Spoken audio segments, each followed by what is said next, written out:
Assalamualaikum warahmatullahi wabarakatuh. Alhamdulillahirabbil alamin wassalatu wassalamu ala asrafil anbiya'i wal mursalin wa ala alihi wa sahbihi ajma'in. Para pemirsa Suluh yang berbahagia, pertama kami ingin mengucapkan selamat menunaikan ibadah puasa atas nama pimpinan Fakultas Syariah dan Hukum.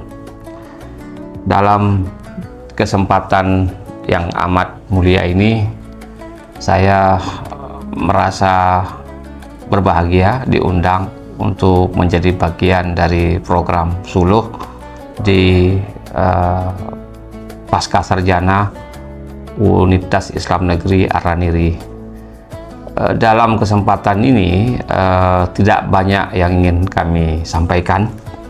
Mungkin ada satu kajian yang mungkin bagi saya sendiri ini belum ketemu bentuk apa dan bagaimana cara memahaminya, yaitu meletakkan puasa dalam konteks ruang dan waktu.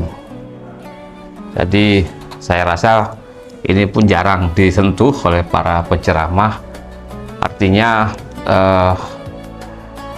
ketika kita bicara manusia, itu ada yang kita kenal dengan istilah being. Being itu keberadaan.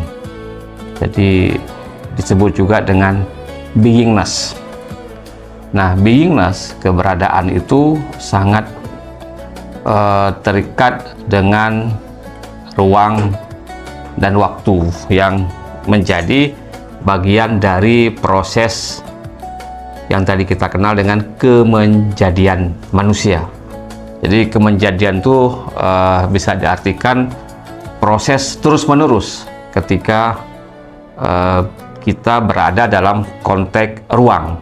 Nah, ruang tidak bisa juga kita pahami secara letterlek, tapi ruang itu dalam arti horizon, space, di mana manusia yang berada dalam ruang itu kemudian dia melakukan proses untuk menyesuaikan dengan waktu yang diberikan atas nama dia tugas kekhalifahan. Nah, tiga hal ini yang menurut sependek pengetahuan kami itu saling terkait dalam konteks kita menjadi atau proses kemenjadian ini atau beingness itu masuk dalam sebuah lorong waktu yang kita sebut dengan Ramadan. Nah, ukuran waktu yang ada di Ramadan pun cukup unik. Uniknya bagaimana? Uniknya adalah diberikan kita waktu dan ruang 30 hari. Jadi 30 hari, kemudian diberikan satu gelombang yang cukup besar jika kita menemukan sesuatu yang itu unlimited dalam kadar kemenjadian kita yang disebut dengan Lailatul Qadar. Nah, ruang dan waktu yang kita sadari, yang kita pahami adalah ruang waktu yang dapat kita lihat. Artinya kita selesai berbuka dan imsak, that is our space dan waktunya.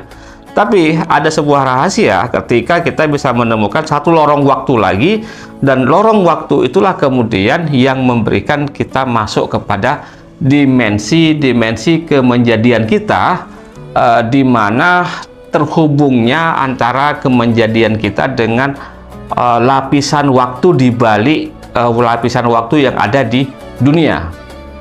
Ya, mungkin pemirsa agak sedikit pusing ya, tapi yang ingin kita garis bawahi, perjalanan kita space ini dalam 30 hari, kemudian ada waktu yang tersedia, kemudian kita menjadikan kita proses beingness itu bukan sebuah proses yang tidak ada hubungannya dengan apa yang terjadi di alam semesta. Artinya ibadah puasa dalam konteks kajian kita ini adalah sebuah perjalanan kosmologi atau cosmological travels untuk menuju menghubungkan kita dengan ruang, waktu, dan kemenjadian kita di tempat yang lain, dan itu hanya terbuka dalam sepersekian menurut waktu dunia, tapi menurut waktu di the Kingdom of Heaven, kerajaan langit, tentu saja berbeda. Kenapa? Karena urusan waktu dunia dengan urusan waktu yang ada di Kingdom of Heaven, kerajaan langit, sangat berbeda. Bahkan ada yang mengatakan kemenjadian kita menurut hitungan langit itu hanya beberapa jam saja. Jadi sekian tahun itu sekian hari. Jadi ada hitungan-hitungannya. Nah, bocoran ruang dan waktu inilah yang kita dapatkan dalam Lailatul Qadar, sehingga konektivitas kemenjadian kita itu sebenarnya proses kemenjadian yang bersifat eternal. Eternal itu artinya yang abadi. Nah, ini yang setiap tahun kalau seseorang itu mendapatkan ruang dan waktu ini bersamaan, antara ruang waktu dia di dunia dengan ruang waktu pada saat Lailatul Qadar, itu akan menemukan, ya, orang mengatakan dengan berbagai konsekuensi, di mana perjalanan, kemudian semua yang dia lakukan pada masa lalu menjadi terampuni. Dan proses terampuni atau apapun lah istilah yang kita gunakan dalam doktrin keagamaan kita, itu sebenarnya adalah proses kemenjadian, beingness manusia, yang dalam kajian kosmologi itu beingness menuju kepada proses insan. Insan itu artinya manusia. Nah, terkadang orang tidak masuk kepada kajian ini dalam menempatkan puasa, karena puasa manusia sebagai, anggaplah dia sebagai satu sistem mikrokosmos, atau orang sebut dengan alam as-saghir, kemudian diberikan satu ruang dan waktu untuk kita terkoneksi dengan another space and time.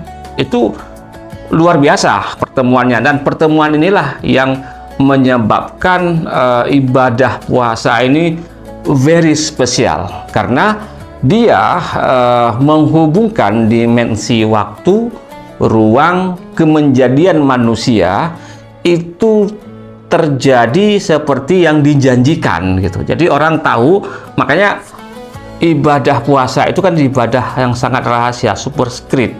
Bahkan yang tahu itu hanya Allah Subhanahu wa Ta'ala. Orang nggak tahu. Kenapa? Karena proses berpuasa adalah proses kita kemenjadian. Kalau saya boleh naikkan sedikit kajiannya, itu proses kalau karena itu kan ada keberadaan, ya, kemudian dia ada kalimat kun, jadi energi kepada proses kemenjadian manusia, kita diberi kekuatan tersebut dalam ruang dan waktu yang terukur. Karena itu mungkin belum begitu mudah dipahami dalam kajian yang singkat ini. Apa yang ingin kita sampaikan adalah, kalau orang menyadari the dignity, the power of fasting, ketika kita relate kepada being, kemudian space itu tadi ruang, artinya ada beberapa ruang yang itu manusia diberikan jalan untuk berhubungan atau berkoneksi dengan ruang yang lain, ketika frekuensi yang sama yang kita sebut dengan, orang menyebut atau Al-Quran menyebut dengan Lailatul Qadar, maka dia akan dapatkan itu. Apakah dapatkan sebuah rebound itu terlahir kembali, atau menjadi tujuan dari ibadah puasa, yaitu fitrah, atau gelar yang paling tinggi adalah orang yang bertakwa. Nah, apakah kemudian kita berpuasa memahami persoalan seperti ini, atau hanya kita berpuasa selama ini ingin memanfaatkan waktu tetapi tidak mampu membawa ibadah kita pada dimensi ruang dan proses kemenjadian kita? Demikian para pemirsa Sulo, terima kasih kepada Pasca Sarjana. Kita ketemu di momen yang lain. Akhirul kalam, assalamualaikum warahmatullahi wabarakatuh.